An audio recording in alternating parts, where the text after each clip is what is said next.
¿Qué tal? Buen día, soy César Carrasco González, socio fundador de Corporativo Gabaón, despacho especialista en materia laboral y también presidente del Colegio de Abogados Especialistas en Derecho Laboral y Seguridad Social de Jalisco, Asociación Civil. Muchas gracias por la invitación a la Confederación Nacional de Distribuidores de Acero. Para mí es un placer venir a platicar con ustedes de un tema tan importante y de tanta actualidad como es la subcontratación laboral. En específico, vamos a hablar sobre un compliance laboral en las empresas a efecto del cumplimiento normativo en relación con esta reforma.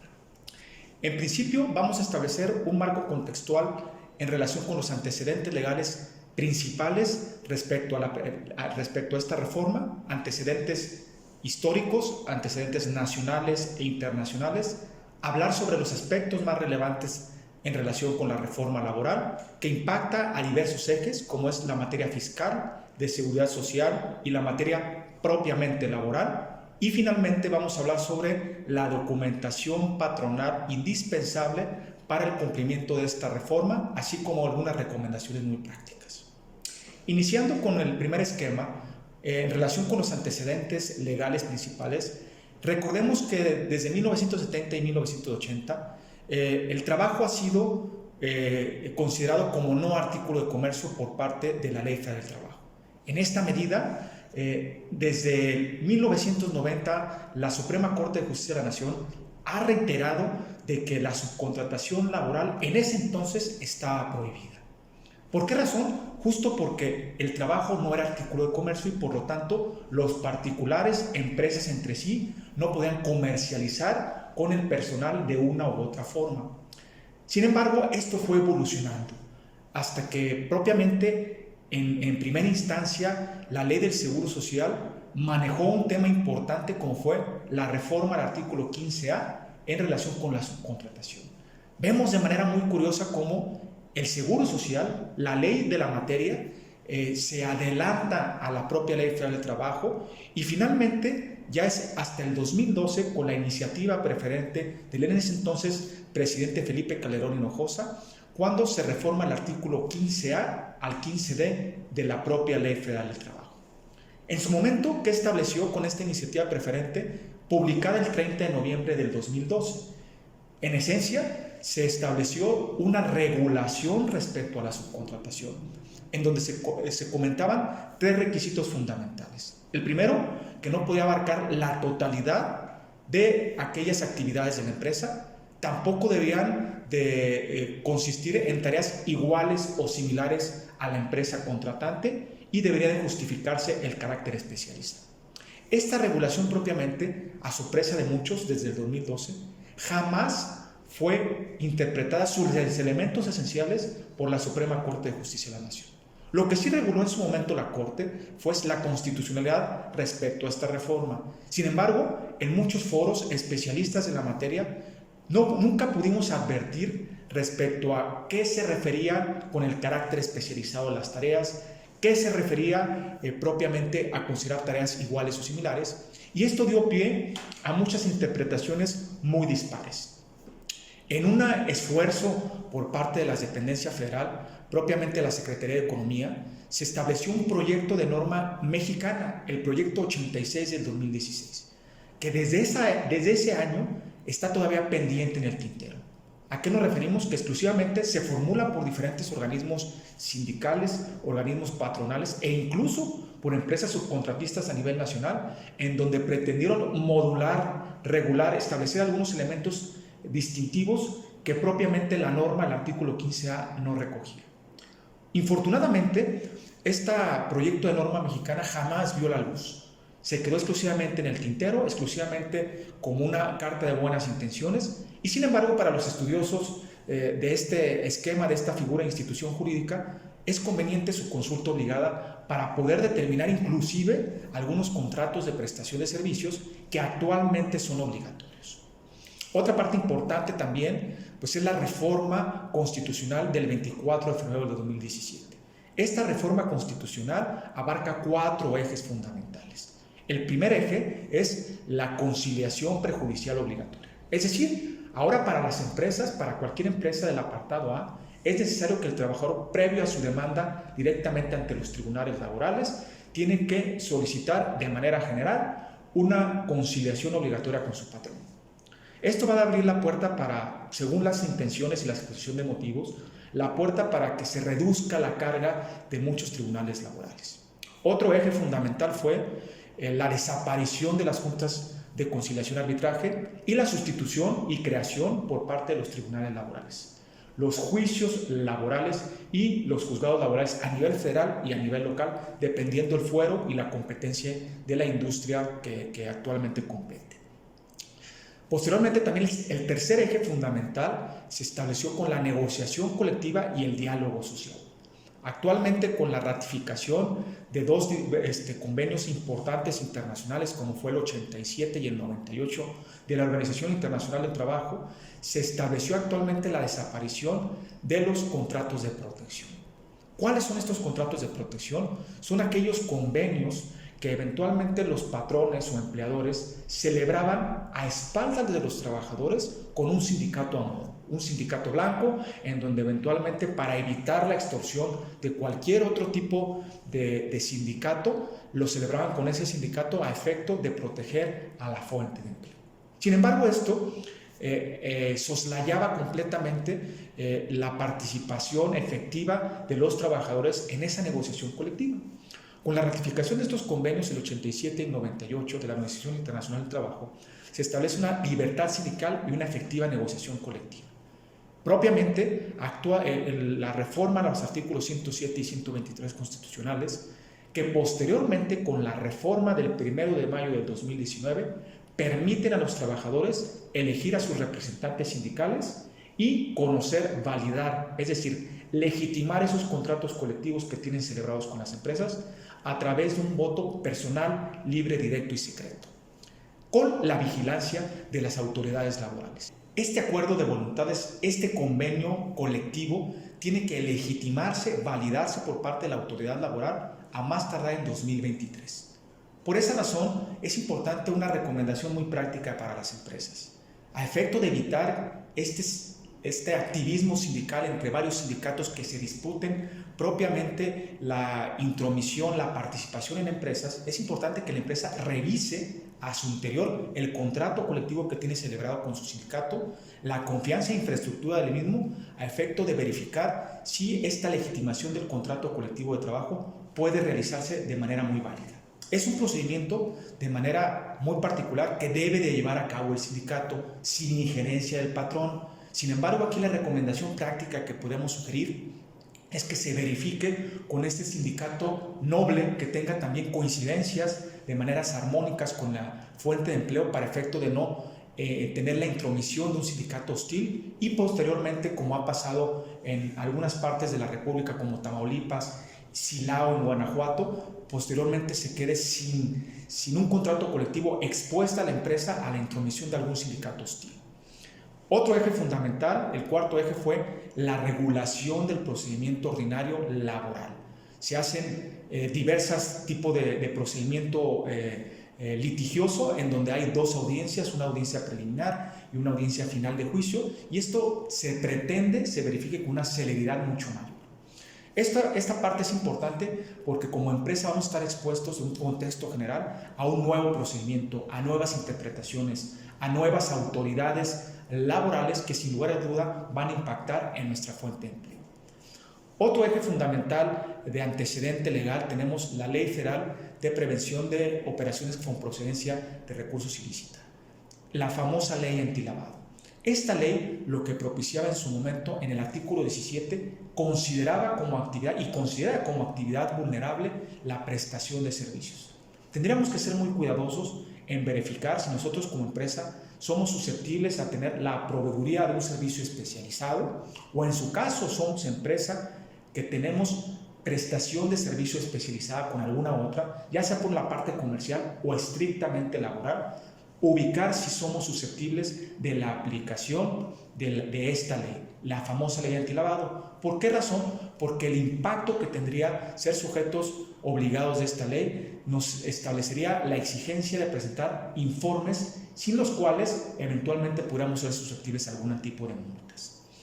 También en la ley del impuesto al valor agregado, recordemos que en 2019 se reforma el artículo 1A, Desde ese entonces, esta Administración Pública Federal venía avisando en relación con el carácter importante y primordial de que los mismos contribuyentes se fueran cuidando entre ellos en relación con la reforma de subcontratación. Es decir, recordemos que ese artículo 1A establecía en su momento la retención del 6% en relación con esos contribuyentes que prestaban servicios especializados o la prestación de servicios susceptibles al artículo 1A. Este rasgo distintivo nos permite y nos da la puerta para saber si efectivamente la Administración Pública Federal ya venía dando un aviso de que venía cuidando mucho esta institución jurídica como es la subcontratación.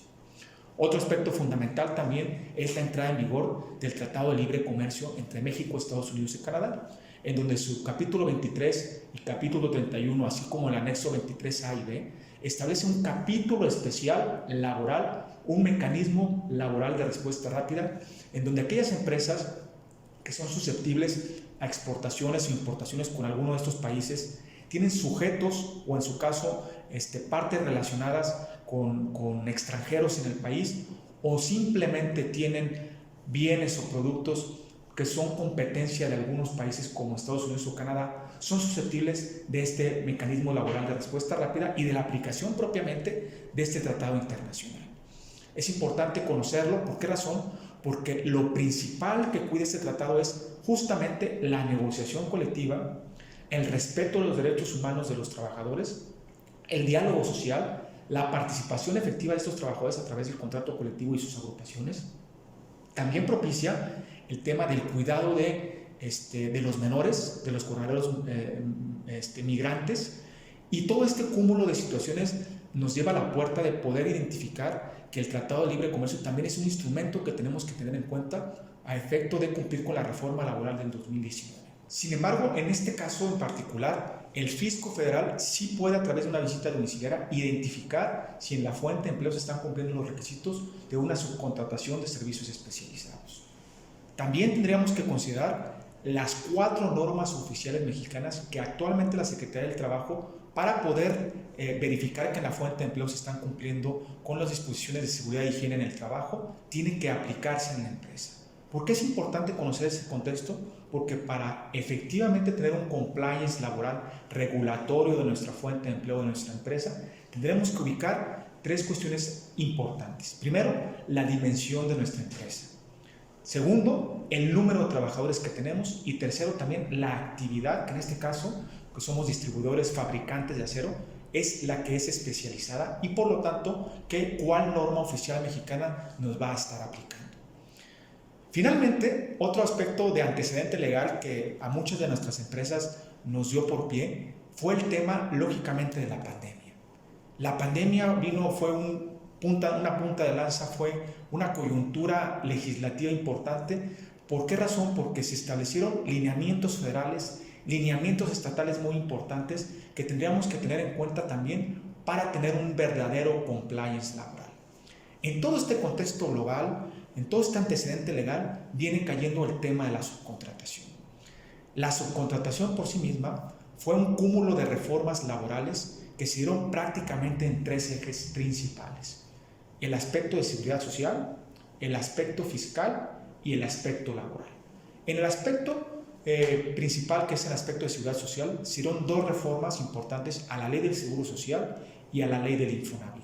En el aspecto fiscal se dieron 3 reformas a 3 ordenamientos, como fue el Código Fiscal Federal, se dio reforma a la Ley de Impuestos sobre la Renta y por tercero a la Ley del Impuesto al Valor Agregado. Finalmente, en la parte laboral se dio la reforma al artículo 12, 13, 14 y 15 de la Ley Federal del Trabajo. ¿Y cuáles fueron los principales aspectos a destacar de esta reforma? En principio, recordemos que en noviembre del año próximo pasado, el presidente de la República presenta una iniciativa en donde se establecían las reformas a todos estos ordenamientos. La intención primordial del presidente en su momento fue que dicha reforma entrara en vigor el 1 de enero de este año. Sin embargo, ¿cuál fue la magnitud en su momento la intención, el objetivo del titular del Ejecutivo Federal? Era la eliminación, la prohibición sin cortapisas completa de la reforma, o es decir, de la subcontratación laboral. Finalmente, muchas cúpulas empresariales, organizaciones sindicales solicitaron al presidente de la República que se diera un diálogo y se establecieran mesas de trabajo para discutir con mayor profundidad dicha reforma. Se dieron a inicio del siguiente año, de este año propiamente, marzo y abril, hasta que finalmente el 23 de abril se llega a una negociación cupular con varios representantes empresariales y organismos sindicales y se publica en el Diario Oficial de la Federación la reforma a la Ley Federal del Trabajo y todas estas disposiciones que anteriormente mencionamos. Su entrada en vigor fue a partir del 24 de abril y a partir de esa fecha entraron la reforma a diversas disposiciones, en particular la reforma al artículo 41 y la reforma al artículo 127. La reforma al artículo 21 en su momento se estableció la sustitución laboral. Anteriormente, este artículo, la sustitución patronal, estaba establecida que no era necesario para la sustitución de un trabajador de una empresa u otra, exclusivamente dar el aviso al trabajador o a su agrupación sindical. Sin embargo, actualmente es necesario la transferencia de bienes de los trabajadores de la empresa sustituida a la empresa sustituyente para efecto de que sea operativa esta sustitución laboral. ¿Eso con qué finalidad se buscaba? Si nosotros vemos de manera muy armónica lo contenido en esta reforma, vamos a ver cómo principalmente se establecía de que se podía dar el cambio de razón social de un trabajador a otro. Lo que pretende esta reforma al artículo 41 es que eventualmente, si una empresa es pagadora, una empresa es una administración de nóminas, si se tiene dada de alta a los trabajadores, que los trabajadores tengan verdadera materialidad, verdadero respaldo de activos, verdadero respaldo de bienes y patrimonio para hacer frente a la responsabilidad de la empresa frente a los trabajadores. Por esa razón se reforma el artículo 41 y nada más permite que en el caso de sustitución laboral siempre se va a dar cuando estos trabajadores se migren con la transferencia de bienes. ¿Qué autoridades están involucradas en esta reforma? Como su propio nombre lo indica, la reforma fue una reforma sistemática a diferentes disposiciones legales, la parte laboral, de seguridad social y la parte fiscal. Y aquí la importancia de que vemos involucradas diferentes autoridades, entre ellas el Servicio de Administración Tributaria, la Unidad de Inteligencia Financiera, la Secretaría del Trabajo y Previsión Social Federal, también el Instituto Mexicano del Seguro Social y el Infonavit. Esto es un mensaje importante que tenemos que tener en cuenta porque anteriormente veíamos con notable diferencia cómo muchas de las ocasiones el Servicio de Administración Tributaria realizaba una visita de auditoría, una visita fiscal y exclusivamente pues, la información que guardaba esa dependencia exclusivamente era propicia de ese tipo de prácticas de visitas domiciliarias. Sin embargo, actualmente con esta reforma, el mensaje que nos manda el presidente de la República, el mensaje que mandan los legisladores es que va a haber una relación intersecretarial y una información compartida entre todas estas diversas autoridades. Y permítanme hacerles un ejemplo claro. Aquí en el despacho muchas veces con nuestros clientes platicamos en relación con la importancia de tener una estructura de asesoría, una estructura de respaldo de expertos en relación con esta materia, prácticamente en un ejemplo muy sencillo. Anteriormente, si llegaba el SAT, si llegaba el Servicio de Administración Tributaria a realizar una visita de práctica domiciliaria, pues le decíamos al fiscalista, le decíamos al contador que eventualmente atendiera dicha visita domiciliaria y propiamente hiciera los medios de defensa adecuados, o en su caso, el cumplimiento normativo a dicha visita. Estaremos hablando prácticamente una analogía muy práctica con un partido de tenis en donde realmente la autoridad era uno a uno con el fiscalista o el contador. También asimismo, en el caso de llegar a una visita de Secretaría del Trabajo, le decíamos al abogado laboralista que eventualmente atendiera dicha visita por parte de la Secretaría del Trabajo a través de una inspección laboral extraordinaria o ordinaria. También si llegaba, por ejemplo, el Infonavit o en su caso el IMSS, también a través de una visita de inspección, pues eventualmente le decíamos al securista o le decíamos también al laboralista que atendiera dicha visita. Y estábamos hablando de un partido de tenis. El especialista, un especialista contra la autoridad correspondiente. Actualmente no. Con esta reforma, que es una reforma sistemática, integral a diversas disposiciones, vamos a ver, sin lugar a dudas, que tenemos que cumplir con un principio fundamental. Es un principio de congruencia. toda la información que se dé a cualquiera de estas 5 autoridades tiene que ser congruente con la información que la empresa tenga a su disposición. Y por lo tanto, estaríamos hablando no propiamente de un partido de tenis de 1 a 1, estaríamos hablando de propiamente un partido de básquetbol en donde nuestros 5 integrantes, nuestros especialistas en la materia, inclusive el laboralista, el securista, el corporativista, el especialista en materia inclusive penal, porque tiene trascendencias penales esta reforma, tienen que ponerse de acuerdo, tiene que haber una estrategia en conjunto y sistemática a efecto de dar una respuesta integral a lo que estas autoridades van a estar requiriendo. Por eso es la importancia también de que ubiquemos las dimensiones y los efectos que puede tener esta reforma al interior de nuestras empresas. Porque si a lo mejor nosotros pensamos que exclusivamente es aquellas empresas que son susceptibles del registro de empresas prestadoras de servicios especializados, el famoso REPSE, eventualmente vamos a ver que estas empresas van a tener que hacer cambios sustanciales a sus objetos sociales, tanto de la empresa prestadora de servicios como la empresa beneficiaria de los mismos, la empresa contratante. Y aquí va a involucrarse una parte corporativa. Y no nada más es cambiar objetos sociales por cambiarlos. Recordemos también que este registro de empresa prestadora de servicios especializados nos impone la obligación de tener cumplimientos positivos en la parte del Servicio de Administración Tributaria, los cumplimientos fiscales y el cumplimiento al Infonavit y al IMSS. Aquí tendríamos que ubicar qué tipo de información estamos rindiendo ante estas autoridades. Y también la actividad económica que tengamos, porque ahorita vamos a ver en esencia cuáles son los requisitos para que sea permitida la subcontratación. En principio, veamos que la subcontratación de personal está prohibida por la reforma laboral, entendiéndose la subcontratación de personal como el suministro de personal. Aquel suministro o la disposición o proporcionar personal exclusivamente como la venta propiamente de servicios o la venta propiamente del servicio personal subordinado de trabajadores propios en beneficio de otra persona. Esa parte está prohibida por la reforma. Lo que sí está permitido, lo que sí regula la reforma a la subcontratación es la subcontratación de servicios especializados. La gran diferencia que podemos identificar entre una u otra, la subcontratación prohibida con la subcontratación de servicios especializados permitida o regulada por la norma, es una característica, un distintivo fundamental.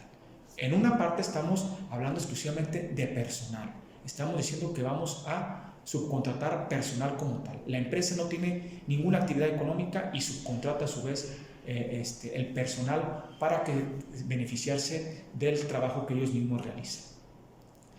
Lo que está permitido es la subcontratación de servicios especializados.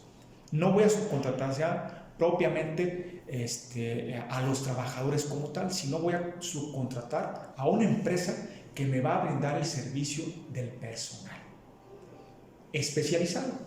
Y los requisitos fundamentales son los siguientes. En esta parte de poder subcontratar servicios especializados. Primero, el que no se tenga el mismo objeto social con la empresa. No podemos contar con el mismo objeto social. Segundo, tenemos que tampoco contar con la misma actividad económica preponderante. Y la actividad económica preponderante, si nosotros revisamos la Ley Federal del Trabajo, no nos establece o no nos distingue a qué se refiere con actividad económica preponderante. Tendríamos que acudir en su caso al reglamento del Código Fiscal Federal para poder identificar a qué se refiere con una actividad económica preponderante. Aquella que abarque más del 50% de la actividad propiamente de la empresa. ¿Y por qué es importante identificar esto? Porque empresas del mismo giro o de la misma actividad económica preponderante, en términos generales, no podríamos subcontratar. Y el tercer requisito para poder subcontratar estos servicios especializados es que eventualmente se obtenga un registro de un padrón público, que es el registro de empresas prestadoras de servicios especializados, el famoso REPSE. Cubriendo estos tres requisitos, podríamos ser susceptibles de poder subcontratar personal. Pero hay algunos casos que la propia legislación no nos establece de manera muy clara. Eventualmente, en su momento, el 24 de mayo se establecen unos lineamientos para poder regular lo que se refiere propiamente a este REPSE.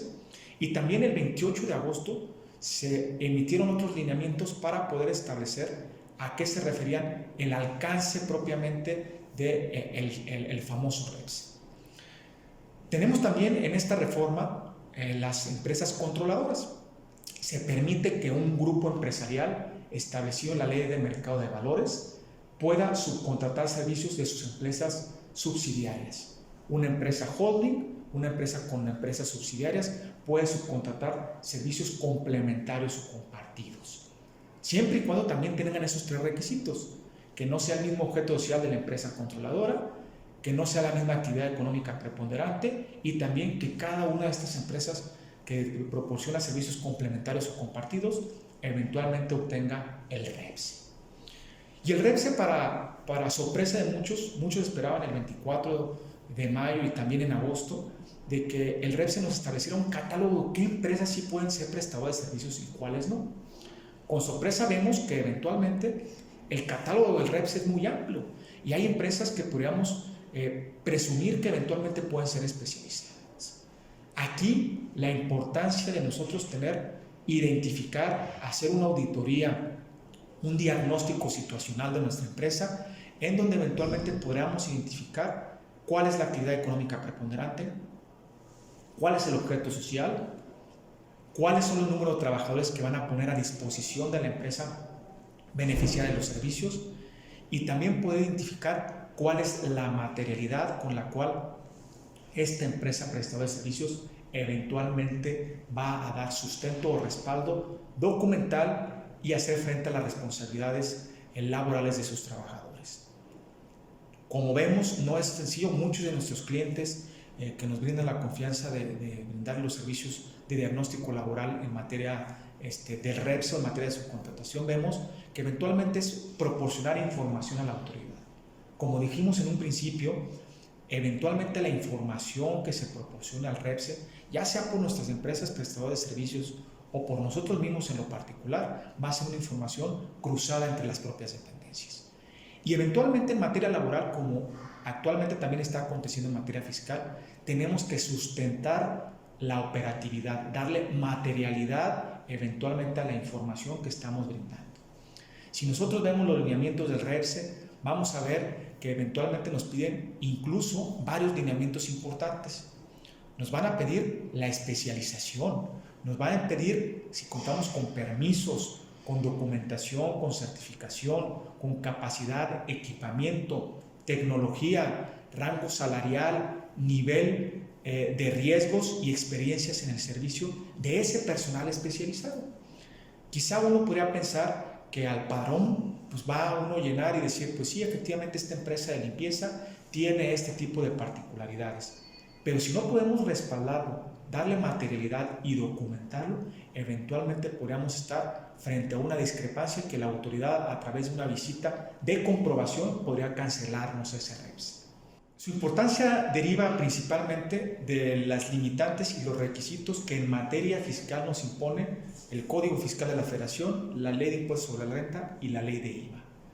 Si nosotros como empresa somos una empresa contratante de servicios especializados, o si eventualmente somos una empresa que prestamos servicios especializados en algo en particular, tendríamos que nosotros en las facturas, para que sean válidas estas facturas que nos estamos beneficiando de las mismas, es la obtención de este REPSE. Y eventualmente también tener un contrato de prestación de servicios en donde posteriormente vamos a ver sus requisitos fundamentales. A partir del 1 de septiembre entraron en vigor, hubo unas reformas en julio de este año, en donde prorrogan la entrada en vigor por diferentes discrepancias con parte de la autoridad y nos dicen que todas estas disposiciones van a entrar en vigor a partir del 1 de septiembre. A partir del 1 de septiembre, cualquier sustitución laboral que hagamos de trabajadores, conforme al artículo 41, tendríamos que hacer transferencia de bienes. ¿Con qué finalidad se da esta reforma? Con respaldar que los trabajadores tengan un respaldo patrimonial por parte de la empresa a la que se van. Es decir, si una empresa es una empresa que desaparece, se fusiona, o es una empresa finalmente que transfiere a sus trabajadores a otra, se tiene que hacer transferencia de estos bienes para que esa sustitución, conforme al artículo 41 de la Ley Federal del Trabajo, tenga plena vigencia. También a partir del 1 de septiembre entró en vigor el artículo 127 en relación con el reparto de utilidades. Esto a lo mejor de primera mano podría sonar como una buena noticia para las empresas en relación con que se limita o se establece un tope del pago de reparto de utilidades para cualquier trabajador. ¿En qué medida? Establece dos principales opciones. Uno, el principal límite es que los 3 meses de salario del trabajador, o en su caso el siguiente límite también es el promedio de los últimos 3 años del reparto de utilidades que tuvo de beneficio el trabajador. Cualquiera de estos dos topes, el que más beneficia al trabajador es el que se le va a otorgar en 2022. Sin embargo, tenemos que tener mucho cuidado en este tope porque eventualmente la operación es la misma. El reglamento del artículo 121 de la Ley Federal del Trabajo, la misma operación y la distribución del reparto de utilidades a través de la comisión mixta de PTU se tiene que formular de la misma manera. Mi recomendación es que tendríamos que tener mucho cuidado respecto a este tope. ¿Por qué razón? Porque este tope será una reforma reglamentaria, no propiamente a una reforma constitucional. Y aquí muchos especialistas han establecido que muy probablemente pueda discutirse por parte de agrupaciones sindicales o inclusive por el propio trabajador que la determinación del reparto de utilidades fue ilegal o inconstitucional. ¿Por qué? Porque la Constitución no se reforma en este sentido. Tenemos que tener mucho cuidado si alguna de ustedes como empresas hace el reparto de utilidades, ubicar de mejor manera que el reparto de utilidades sea legal. Se tiene que formular el proyecto, se tiene que pasar, informar ese proyecto a la comisión mixta, eventualmente en la comisión mixta a través del factor de distribución, el porcentaje que estime, a su vez se estime en el año cuánto va a ser la utilidad repartible, y eventualmente a través de rangos salariales o de antigüedad propiamente del trabajador se va a distribuir esa PTU con los limitantes que establece actualmente la ley. Mi hincapié con ustedes es confirmarles que esta reforma legal es aplicable al siguiente año. Sin embargo, tendríamos que tener en cuenta que eventualmente podría ser discutible constitucionalmente a través de los tribunales federales la aplicación de esta norma, y tendríamos que estar prevenidos o preparando este tipo de circunstancias. También, como les mencionaba, la importancia de tener el registro de empresa prestadora de servicios especializados. A partir del 1 de septiembre, cualquier empresa tiene que tener este registro para que eventualmente la prestación de servicios que hagan con sus beneficiarias sea factible, y también la facturación, porque eventualmente si tenemos una subcontratación simulada, el artículo 108 del Código Fiscal de la Federación nos establece en su penúltimo párrafo que dicha conducta simulada puede dar pie a una defraudación fiscal calificada. Esta circunstancia puede dar pie inclusive como consecuencia a tener la posibilidad de que si tenemos una subcontratación de servicios que no está permitida por la ley, nos puede dar pie a una prisión corporal, una sanción corporal de 13 años y medio por el delito de defraudación fiscal calificada. Y si eventualmente esto excede incluso prácticamente aproximadamente a 8 millones de pesos, también podríamos ser acreedores al delito de defraudación o al delito de delincuencia organizada. Esta cuestión es muy importante conocerla porque no exclusivamente estaríamos hablando de que estaríamos frente a la actualización de un delito cuando quizá a lo mejor la simulación de la empresa no tenga con fines delincuenciales o con fines extrafiscales. Tenemos que regular nuestra empresa para efecto de que pueda ser susceptible de ser beneficiada de servicios especializados, o en su caso si tenemos insourcing o tenemos empresas pagadoras o empresas de administración de nómina con ese tipo de esquemas, tener mucho cuidado que cumplan con los 3 requisitos que ya establecimos. ¿Cuáles fueron estos? Que no sea el mismo objeto social de la empresa, que tampoco sea la misma actividad económica preponderante y que esa empresa tenga el REPS. Otra de las sanciones o consecuencias de incumplimiento por parte de muchas empresas es eventualmente que se elevan las sanciones laborales de 5,000 unidades de medidas de actualización, exponencialmente se incrementan a 50,000 unidades de medidas de actualización. Es decir, estamos hablando de pasar para este año de 448,000 pesos máximo por sanción, que son los 5,000 unidades de medidas de actualización, podríamos estar hablando de que podríamos ser acreedores en caso de que tengamos una subcontratación dolosa o simulada a hasta 50,000 unidades de medida de actualización, que prácticamente estamos hablando de 4,448,000 pesos, que si nos remitimos a lo que establece la Ley Federal del Trabajo en su artículo 1002, podría establecerse si por una sola de estas conductas se impacta a diversos trabajadores, se puede imponer esta sanción por cada uno de los trabajadores. Es decir, si eventualmente hay una subcontratación, tenemos una empresa de 100 trabajadores y una subcontratación que a juicio de la autoridad es simulada o es dolosa, que no reúne los requisitos que anteriormente establecimos, nos podría establecer incluso, siempre y cuando graduando esa sanción, lógicamente, sanciones que pueden ir hasta las 50,000 unidades de medida de actualización, que son los 4,448,000 pesos. Esas propiamente estaríamos hablando de las consecuencias por incumplimiento. Y ahorita me gustaría entrar con ustedes a explicar de manera muy breve cuál es la diferencia prácticamente conforme a este parámetro entre la diferencia entre la subcontratación prohibida, la subcontratación de servicios de personal especializado permitida o regulada y eventualmente los servicios profesionales o la prestación de servicios profesionales permitidos. Y de una autoridad que emitió un lineamiento lo más próximo por parte de la autoridad fiscal a establecernos una distinción en relación con estos tres tipos de ejemplos es la famosa Procuraduría de Defensa del Contribuyente, la PRODECON, que aproximadamente en el mes de julio establece unos criterios y unos ejemplos identificativos en relación con la subcontratación del personal. Y nos dice, la subcontratación del personal que está prohibida es aquella que una persona física o moral denominada contratista proporciona o pone a disposición trabajadores propios en beneficio de otra conocida como contratante. Los requisitos esenciales de esta subcontratación es que la persona contratista cuenta con personal propio. Segunda, que la persona se beneficia a los trabajadores contratantes y que el contratista proporcione o ponga a disposición esos trabajadores.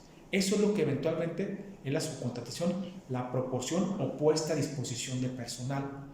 Y aquellos servicios especializados en ejecución de obras especializadas son aquellos que reúnen los requisitos o elementos distintivos de la actividad que desempeña un valor agregado que no forman parte del objeto social ni de la actividad económica preponderante de la empresa beneficiaria y que se tiene que reunir diversos requisitos. Primero, que sean trabajadores dependientes del contratista, que el contratista proporciona o pone a disposición trabajadores que se encuentran bajo su dependencia en favor del beneficiario de los servicios. Esta palabrita, proporcionar o poner a disposición trabajadores que se encuentran bajo la dependencia de la contratista en beneficio de este contratante, el proporcionar o poner a disposición, es una cuestión que ha dado pie a muchas interpretaciones.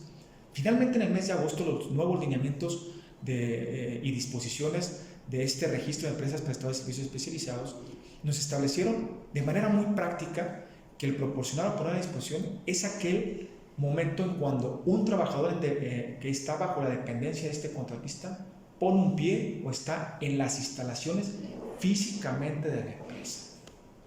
Aquí entonces estamos frente al escenario de que cualquier personal externo a la empresa que preste un servicio adentro en las instalaciones de nuestra empresa debe de contar con el REMS. Para efecto también de que su empresa a la cual pertenece o la cual es dependiente, la facturación que nos viene como empresa tiene que contar con ese famoso registro de empresa prestadora de servicios especializados. Y por lo tanto también que no cuente con la misma actividad económica preponderante ni el mismo objeto social. Nosotros nos hemos topado en la práctica con algún diagnóstico de nuestras empresas. Nosotros nos brindamos el servicio de diagnóstico y de regularización en materia laboral, y lo que hemos visto en muchas empresas es que incluso son de la misma actividad económica. Algunos diseños, algún tipo de surcidos propiamente legales que hemos establecido con lo mismo, lógicamente es establecer los ajustes a los objetos sociales de cada una de las empresas, de la empresa prestadora de servicios especializados, ver su materialidad, especificarla, ver el perfil de cada uno de los trabajadores, ver la documentación patronal que necesitan y propiamente especializar a esa empresa. Dentro de la parte de especialización de esta empresa tendríamos que tener en cuenta que eventualmente la Secretaría del Trabajo va a poder realizar visitas de verificación que la información que se rinde ante el REPSE es adecuada. Y esta visita de verificación no exclusivamente va a determinar si los datos proporcionados a ese padrón son los correctos o no, como eventualmente quizá la autoridad laboral lo ha estado mencionando. Tenemos que tener en cuenta también la correlación que se tenga entre la operación entre la empresa contratante y contratista. Ese documento, ese contrato de prestación de servicios profesionales o de servicios especializados tendría que guardar ciertos elementos y ciertos requisitos. También que el personal que se pone a disposición o proporciona, es decir, aquel que está en las instalaciones del personal contratante, tenga una identificación, tenga herramientas, tenga la capacitación adecuada, tenga eventualmente toda la acreditación de la especialización que se requiere para ese tipo de empresas. Muchas de las ocasiones este tipo de servicios se tiene que reconocer su carácter excepcional. ¿A qué nos referimos con el carácter excepcional? Pues que sea un servicio que eventualmente no sea ordinario de la empresa. La PRODECON nos ha establecido que sea carácter excepcional en la medida de que nosotros podamos ubicar que el servicio que presta la empresa contratante puede o no utilizar el servicio especializado de carácter permanente. Aquí la excepcionalidad pues, de ese servicio que tiene que ser ajustada en ese contrato de prestación de servicios y eventualmente darle materialidad con la documentación de cada uno de los trabajadores. Y como les mencionaba, se va a considerar que se proporciona por una disposición personal cuando están dentro de las instalaciones del propio contratante. Por su parte, a su vez, en los contratos de prestación de servicios profesionales, como en el caso muy particular que puede ser un despacho de contadores, un despacho de abogados, puede ser inclusive algún personal freelance, algún comisionista, pues eventualmente tiene que reunir también ciertos requisitos. Entre ellos, aquellos que no exista una subordinación, una puesta a disposición de personal y que tengan herramientas, documentos y especialización propia de la actividad a la cual se va a contratar. Esto nos ha dicho mucho la autoridad fiscal en relación de que no se pretende limitar o inhibir las prácticas comerciales entre empresas. ¿Por qué razón? Porque eventualmente muchos de los especialistas pensaron que esta reforma integral a diferentes disposiciones legales pues vulneraría o vulnera el artículo 5 constitucional de libertad de comercio. La autoridad fiscal en su momento nos ha establecido que simplemente es una regulación de personal, es decir, regulación de personal puesta a disposición o proporcionada en las instalaciones de un cliente contratante. Y por ejemplo, vamos poniendo un ejemplo de armadoras de automóviles. Quizá lo que sí está permitido es que cada una de las partes que componen ese automóvil se realice en las instalaciones de la planta productora de ese artículo en específico. Es decir, si vamos a construir un automóvil en particular, por ejemplo, la defensa, la fascia, el tablero, los rines, las llantas, sean construidos eventualmente en cada una de las empresas. No se va a poner a disposición ningún personal en las instalaciones propiamente de la empresa que va a armar ese vehículo y por lo tanto no habría la necesidad del REPS. Esa actividad comercial que tienen entre estas empresas productoras y armadoras de vehículos, no hay la necesidad y tampoco existe la interferencia en relación con una subcontratación prohibida.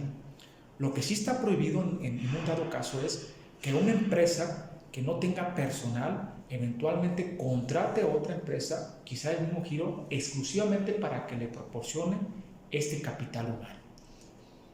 Y la otra empresa va a vender a lo mejor algún producto o algún servicio con el personal de la otra empresa. Eso es una subcontratación prohibida. Lo que sí está permitido también es la subcontratación de servicios especializados. ¿Cómo podemos identificar esto? Por ejemplo, los ejemplos clásicos, el ejemplo de limpieza, el ejemplo de valet parking, el ejemplo, por ejemplo, también verbigracia de seguridad privada. Y estos a lo mejor pueden ser servicios que por su grado de especialización se pueden justificar ante la autoridad laboral, que no son de la misma actividad económica preponderante de la empresa, ni el mismo objeto social, y se obtiene el REPSE y por lo tanto sí es una subcontratación permitida. En el caso muy particular de empresas prestadoras de servicios en el ramo de producción o distribución de acero, vemos, por ejemplo, muchas de las ocasiones cómo se subcontrata un servicio muy particular. Tendríamos que cuidar, en el caso muy específico, a lo mejor el servicio de transporte, el servicio de logística, el servicio de limpieza. Esos van a ser proveedores nuestros de un servicio especializado que está permitido por la norma. Eventualmente lo que tendríamos que tener mucho cuidado, porque en muchos diagnósticos con empresas del ramo o inclusive variopinto de actividades que tienen a nivel nacional, hemos identificado que tienen prácticamente la misma actividad económica preponderante, pero para sus procesos productivos, por ejemplo procesos de construcción, necesitan la especialización de uno de servicios especializados. Ahí sí es posible, justificando a través de un contrato de prestación adecuado, eventualmente este tipo de servicios. Entre los requisitos que este contrato de prestación de servicios entre empresas tienen que obtener, primero que es que el contratista tenga el registro ante el REPSE, como lo establece el artículo 13 y el artículo 15 de la Ley Federal del Trabajo. Este contrato por escrito se debe señalar de manera detallada el objeto de los servicios y el número aproximado de los trabajadores que participarán en el cumplimiento del contrato, como lo establece el artículo 14 de la propia Ley Federal del Trabajo. Este número aproximado de las personas, nosotros hemos verificado algunos contratos de prestación de servicios y muchas de las ocasiones hay omisiones o se soslaya por parte del contratista o del contratante cuántos personal van a poner a disposición. También otra de las obligaciones que en el contrato y dentro de su clausulado debe establecerse es que de manera cuatrimestral se debe proporcionar la información de los contratos celebrados al IMSS y al Infonavit. Es decir, el 17 de enero, de mayo y de septiembre se debe proporcionar a través del ICSE o a través del SISUR, en el caso del Infonavit y en el caso del IMSS respectivamente, este tipo de información de los contratos de prestación de servicios entre empresas. También en la Ley de Seguro Social nos establece que tenemos que establecer algunos datos particulares de las partes, como es el domicilio, el nombre, la denominación, razón social, en el caso, por ejemplo, el correo electrónico y el teléfono de contacto. También el objeto y el periodo de vigencia y la relación de los trabajadores que se van a poner a disposición del personal, el CURP, el número de seguridad social y el salario base de cotización. Es importante que entonces la empresa contratante vigile que la empresa contratista, a través de su contrato de prestación de servicios, cumpla con estas disposiciones. Una recomendación muy práctica es que también se emita una copia de este padrón, de este registro ante el REPSE, no exclusivamente con el folio, porque en muchas de las ocasiones vemos a veces REPSEs apócrifos y muchas de las ocasiones este tipo de registro o este tipo de padrón es público. Mi recomendación es de que la empresa prestadora verifique en el padrón público si efectivamente esta empresa está de alta o no frente al REPSE. También la ley del Infonavit, en su artículo 29 bis, nos establece datos generales, contratos de servicio, montos de aportaciones, amortizaciones e información de los trabajadores para que cumplan con estos contratos de prestación de servicios.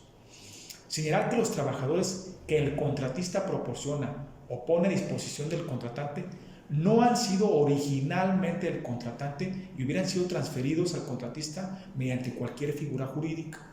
Nos ha tocado muchas empresas que al amparo de esta reforma pretenden crear una nueva, en donde en esta nueva se pretende que tengan los trabajadores especializados con que la empresa contratante cuenta.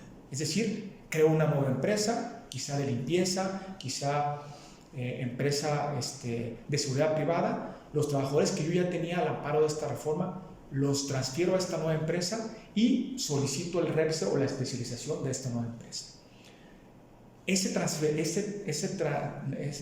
transferencia de personal a través de un aviso de sustitución patronal, si nosotros posteriormente esa facturación de la nueva empresa, nosotros como contratante la queremos obtener, el artículo 15 del Código Fiscal de la Federación lo prohíbe. Aquí lo que eventualmente tendrá que hacer la empresa, si pretende realizar ese tipo de subcontratación permitida, tendría que eventualmente evaluar la posibilidad de una liquidación de trabajadores y recontratación por parte de la nueva empresa. Esa posibilidad sí está permitida por parte de la norma. Sin embargo, si nosotros exclusivamente queremos hacer un cambio de razón social, una sustitución patronal con la transferencia de bienes respetando la antigüedad, la facturación que nos emite esa empresa eventualmente no va a ser válida para efectos fiscales. Y también tenemos otros dos requisitos para la ley del impuesto sobre la renta y la ley de IVA. Estos dos requisitos que establece la ley de impuesto sobre la renta y la ley del impuesto al valor agregado son información que eventualmente la empresa contratista tendría que proporcionar a la empresa contratante respecto a su personal. Primero tendríamos que ubicar que cuentan con el registro, obtener también del contratista copia de los comprobantes fiscales por concepto de pago de salario de los trabajadores que se hayan proporcionado al servicio, el recibo expedido por la institución bancaria por la declaración en entero de las retenciones de los impuestos efectuadas a dichos trabajadores y del pago de cuotas sobre los patronales al IMSS e Infonavit. También la declaración del IVA y el acuse de recibo del pago del periodo en el que el contratante efectuó el pago de la contraprestación y el impuesto al valor agregado que le fue trasladado. Esta información, toda esta documentación, tenemos que tener mucho cuidado porque tanto el artículo 27, fracción quinta, tercer párrafo de la ley de impuesto de la renta, como el artículo quinto de la ley de IVA, nos establecen como obligatorios para efecto de que sea susceptible la facturación que nos emite la empresa. Y todo este cúmulo de obligaciones tendríamos que establecerlo en nuestro contrato de prestación de servicios.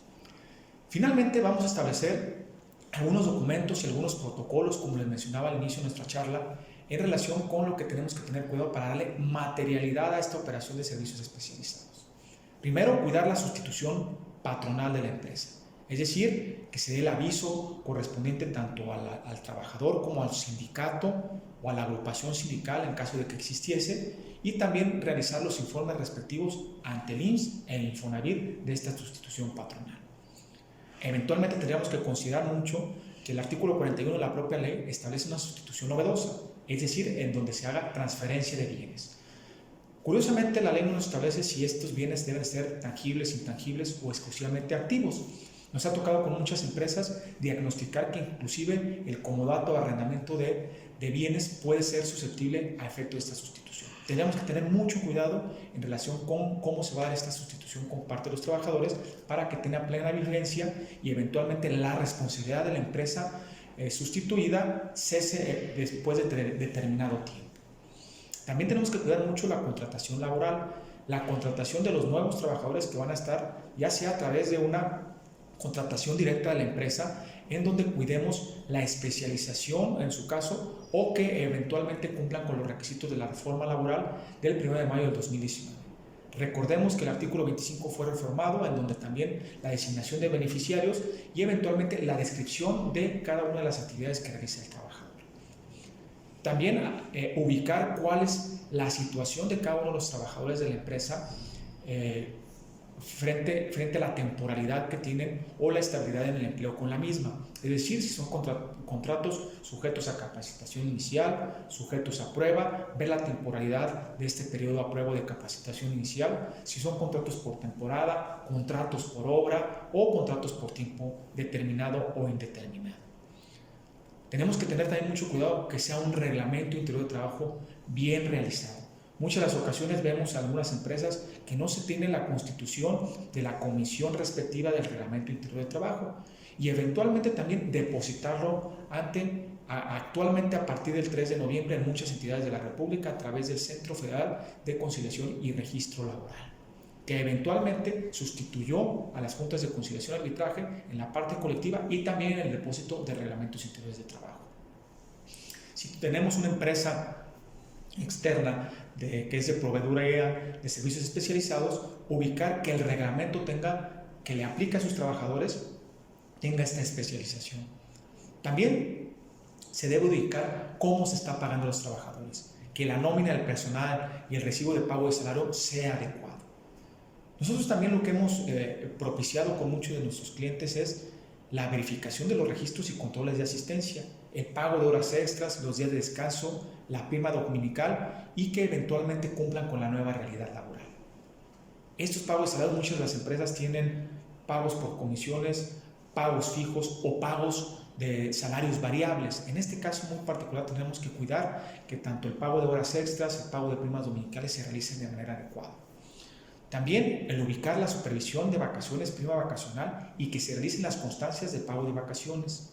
El pago también del porcentaje de aguinaldo. También los recibos y la formulación de la comisión mixta de reparto de utilidades. Y algo muy importante que es, en el caso de empresas prestadoras de servicios especializados, tener una comisión mixta de capacitación, productividad y adiestramiento verdaderamente operativa. ¿Por qué razón? Porque si estamos hablando que es una empresa prestadora de servicios especializados, esta comisión, a través de sus listas de constancias de habilidades laborales, de la programación de la capacitación que les va a estar brindando, va a dar una materialidad que efectivamente se cuenta con esa especialización que eventualmente la norma requiere. Y finalmente tenemos dos comisiones importantes, que es una comisión mixta de seguridad e higiene en el trabajo, que eventualmente con el tema de la pandemia tenemos que vigilar el cumplimiento de las 44 normas oficiales mexicanas, y también tener una comisión mixta de antigüedades. Esta comisión mixta de antigüedades nos va a ayudar para ubicar el tema en escalafón de trabajadores, el pago de reparto de utilidades y eventualmente el pago de aguinaldo y el pago de vacaciones. También tenemos que ubicar las opiniones de cumplimiento del IMSS, del Infonavit y ante el SAT. Y podríamos concluir en 4 ejes que se deben de tener en cuenta en relación con el ajuste de la documentación y protocolos para el cumplimiento de la reforma de subcontratación laboral. En principio, ubicar si somos una empresa prestadora de servicios especializados, contar con el REPSE, ese padrón público, con la información que se proporcione a dicho padrón público. También tener una contratación de servicios especializados, ya sea empresa contratante o contratista, que cumpla con el decálogo de obligaciones y de requisitos que anteriormente establecimos. Ubicar el cumplimiento ante el IMSS, Infonavit y SAT, establecer esos informes cuatrimestrales y también tener un cumplimiento corporativo y laboral. La parte corporativa, ¿cuál va a ser? Los ajustes a los objetos sociales, y en la parte laboral también tener toda esta documentación patronal acorde a la reforma laboral y acorde a la especialización que eventualmente tenemos. Por mi parte, les agradezco muchísimo la atención que brindaron a este video, a estas recomendaciones muy prácticas. Nos ponemos a sus órdenes para cualquier duda, cualquier consulta que ustedes requieran, y agradecer a la CONADIAC por su siempre atenta invitación a venir a compartir aspectos laborales importantes respecto a nuestras fuentes de empleo. Les agradezco la atención y los saludo muy pronto.